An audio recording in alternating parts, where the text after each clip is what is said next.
விடுதலைப் பயணம் அதிகாரம் 35 ஓய்வு நாள் பற்றிய ஒழுங்குமுறைகள். மோசே இஸ்ரயேல் மக்கள் கூட்டமைப்பு முழுவதையும் ஒன்று திரட்டி அவர்களை நோக்கி, நீங்கள் கடைபிடிக்கும்படி ஆண்டவர் கட்டளையாக தந்துள்ள வார்த்தைகள் இவைகளே. 6 நாள்கள் நீங்கள் வேலை செய்யலாம். 7ஆம் நாளோ ஆண்டவருக்காக நீங்கள் ஓய்ந்திருக்க வேண்டிய புனிதமான சாபாத்து. அன்று வேலை செய்பவன் எவனும் கொல்லப்பட வேண்டும்.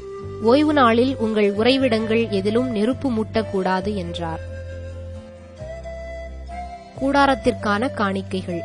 மீண்டும் மோசே இஸ்ரயேல் மக்கள் கூட்டமைப்பு முழுவதற்கும் பின்வருமாறு கூறினார். நீங்கள் கடைபிடிக்கும்படி ஆண்டவர் கட்டளையாக தந்துள்ள வார்த்தைகள் இவைகளே. ஆண்டவருக்காக உங்களிடமிருந்து காணிக்கை எடுத்துக் கொள்ளுங்கள். தாராள மனமுடையோர் அனைவரும் ஆண்டவருக்காக கொண்டு வர வேண்டிய காணிக்கைகளாவன: பொன், வெள்ளி, வெண்கலம், நீலம், கருஞ்சிவப்பு, சிவப்பு நிற நூல், மெல்லிய நார்ப்பட்டு, வெள்ளாட்டு உரோமம், செந்நிற பதனிட்ட ஆட்டுக்கிடாய் தோல்கள், வெள்ளாட்டு தோல்கள், சித்திம் மரம், விளக்குக்கான எண்ணெய், திருப்பொழிவு எண்ணெய்க்கும் தூபத்துக்கும் தேவையான நறுமண வகைகள், ஏப்போதுக்கும் மார்பு பட்டைக்கும் தேவையான பன்னிற மணிக்கற்கள், பதித்து வைக்கும் கற்கள்.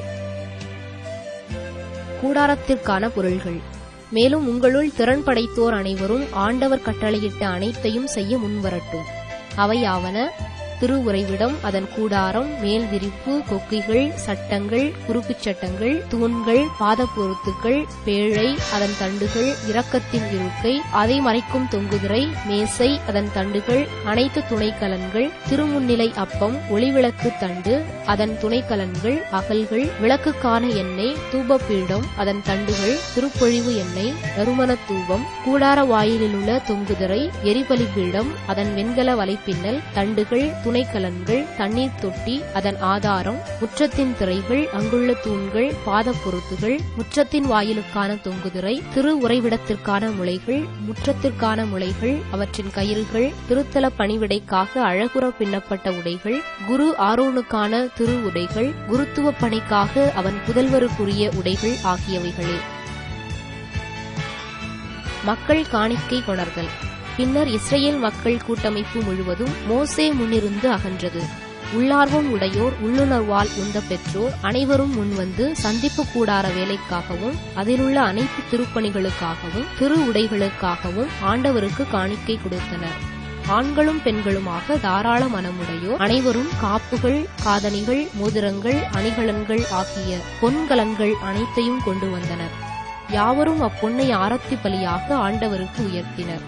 அவர்கள் தம்மிடம் காணப்பட்ட நீலம், கருஞ்சிவப்பு, சிவப்பு நிற நூல், மெல்லிய நார்ப்பட்டு, வெள்ளாட்டு உரோமம், செந்நிறமாக பதனிடப்பட்ட ஆட்டுக்கிடாய் தோல்கள், வெள்ளாட்டு தோல்கள் ஆகியவற்றையும் கொண்டு வந்தனர். வெள்ளியையும் வெண்கலத்தையும் காணிக்கையாக கொண்டு வர முடிந்தவர் அனைவரும் அவற்றை ஆண்டவருக்கு காணிக்கையாக கொண்டு வந்தனர். ஏதாவது வேலைக்கு பயன்படக்கூடிய சித்திம் மரம் யாரிடமாவது காணப்பட்டால் அதையும் அவர்கள் கொண்டு வந்தனர். திறன்மிக்க பெண்களெல்லாம் தங்கள் கைகளாலேயே நூல் நூற்று, நீலம், கருஞ்சிவப்பு, சிவப்பு நிற நூல், மெல்லிய நார்ப்பட்டு ஆகியவற்றை நெய்து கொண்டு வந்தனர். உள்ளார்வமும் திறனும் உடைய பெண்கள் அனைவரும் வெள்ளாட்டு உரோமத்தால் நெய்தார்கள். ஏப்போதுக்கும் மார்பு பட்டைக்கும் வேண்டிய பன்னிற மணிக்கற்களையும் பதிக்கும் கற்களையும், திருப்பொழிவு எண்ணெய்க்கும் நறுமண தூபத்துக்கும் தேவையான பரிமள வகைகளையும், இவ்விளக்குக்கு எண்ணெயையும் தலைவர்கள் கொண்டு வந்தார்கள். ஆண்டவர் மோசே வழியாக செயல்படுத்த வேண்டுமென்று கட்டளையிட்டிருந்த அனைத்து பணிகளுக்கும் தேவையானவற்றை கொண்டு வருமாறு ஆண் பெண் அனைவரும் உள்ளார்வத்தால் தூண்டப்பட்டனர். இவ்வாறு இஸ்ரயேல் மக்கள் ஆண்டவருக்கு தன்னார்வ காணிக்கை கொண்டு வந்தனர். கூடார கலைஞர்கள். மோசே இஸ்ரயேல் மக்களை நோக்கி, ஆண்டவர் தாமே கூர் என்பவரின் மகனான ஊரியின் புதல்வன் பெத்சலேலை பெயர் சொல்லி அழைத்திருப்பதை பாருங்கள். ஞானம், அறிவு கூர்மை, அனுபவம், தொழில் திறமை அனைத்தும் உண்டாகுமாறு அவரை இறை ஆவியால் நிரப்பியுள்ளார். திட்டமிடும் நுட்பத்தால் பொன், வெள்ளி, வெண்கல வேலை செய்யவும், பதிக்க வேண்டிய கற்களுக்கு பட்டை தீட்டவும், மரத்தை செதுக்கவும், மற்றெல்லாவித நுண்ணிய வேலைகள் செய்யவும் அருளியுள்ளார். கற்பிக்கும் திறமையையும் அவர் உள்ளத்தில் வைத்துள்ளார். அதே திறமையை தான் குலத்தைச் சார்ந்த அகிசமாக்கின் மகன் ஒகலியாவுக்கும் அருளியுள்ளார். உலோக வேலை, கலைவேலை அனைத்தையும் நீலம், கருஞ்சிவப்பு, சிவப்பு நிற நூலிலும் மெல்லிய நார்ப்பட்டிலும் செய்யும் பூந்தையல் வேலையையும், பின்னல் வேலையையும், அனைத்து தொழிலையும், திட்டமிடும் நுட்ப வேலையையும் செய்வதற்குரிய உயர்திறனால் அவர்களை நிரப்பியுள்ளார் என்றார்.